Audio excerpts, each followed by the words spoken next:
समझी मिल रहा है समझी मिल रहा है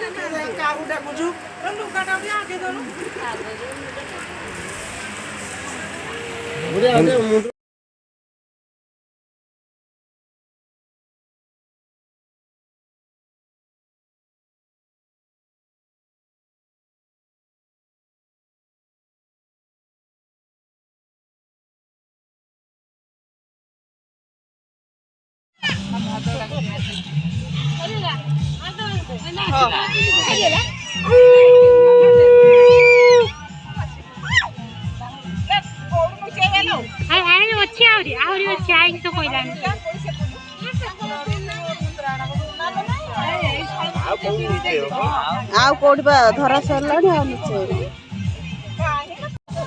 मर्जी से फिंगुछ क्रिकेट बॉल खेल छी ना क्रिकेट मुंडा मुंडा फाटी जो फेर फेर होइराण फेर कादोला मार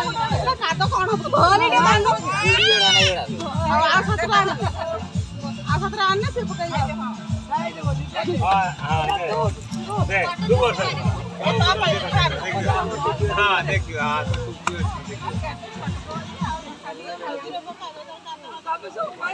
तो धोई में आगे की टेंशन फोटो भी कोन दे हां फोटोटा पके फटा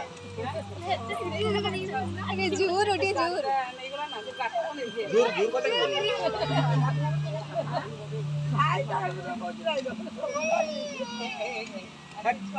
ताको की जणा पुनी